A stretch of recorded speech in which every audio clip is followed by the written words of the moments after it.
Hey, it's Trickton with Trickton's Gaming, giving you an in-depth scrying and excavation guide for Elder Scrolls Online.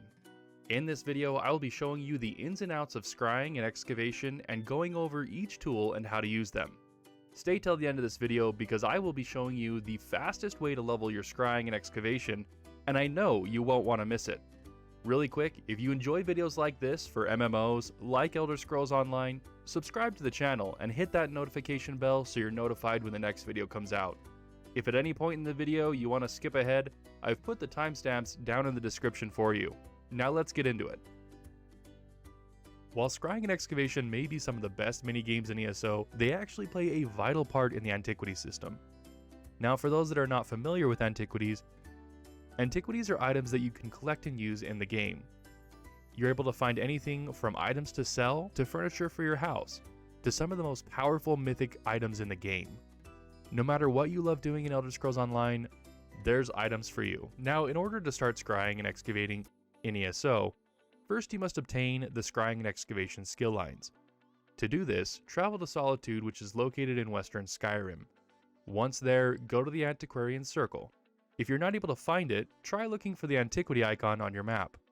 Once there, go in and speak with Verita Numdia. She will give you the quest as well as the Antiquarian's Eye and the scrying skill line. Once you have those, run down the stairs to your right and speak with Gabrielle Bellini. Once you start talking with Gabrielle, she will walk you through how to use the Antiquarian's Eye. To do this, open your journal and select Gabrielle's Bottle of Proving.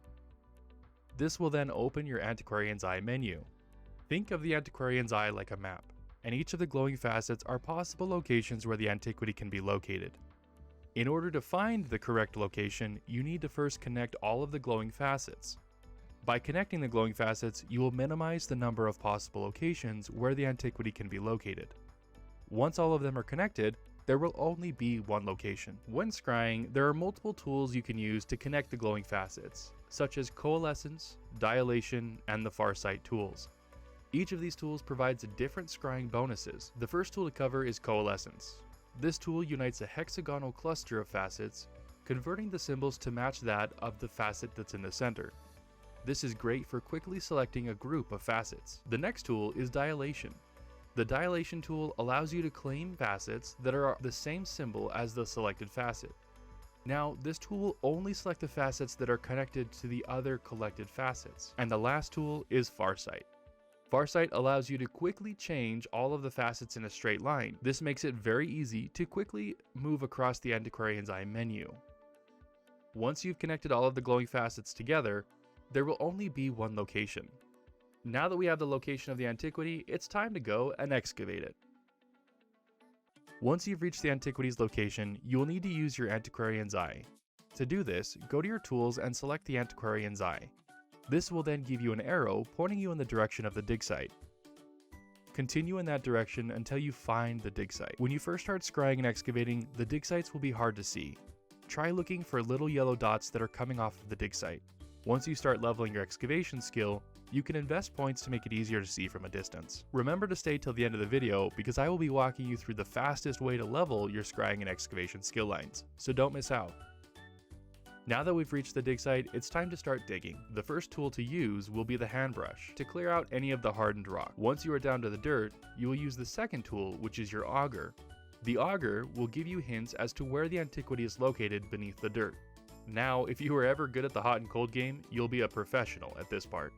When you select a square, you'll be given a color, which will indicate how far the Antiquity is from that location. The red square indicates the Antiquity is nowhere close. The orange square indicates that the Antiquity is fairly close. The yellow square indicates that the Antiquity is 3 squares away. And the green square indicates that the Antiquity is just beneath the dirt. Once you have found the location of the Antiquity, it's time to dig down and uncover it. Now, just like the scrying, you will get a few tools to make things easier. However, in order to use your trowel and shovel tools, you will first need to use your hand brush to gain stacks of insight. Once you have enough stacks of insight, you will then be able to use the larger tools. Be careful when using the larger equipment as you will be able to damage the Antiquity. Now, once you have a stack of insight, you can use the trowel tool to clear away dirt from a single location. If you wish to clear dirt away from a larger location, you will need at least 2 stacks of insight to use the heavy shovel.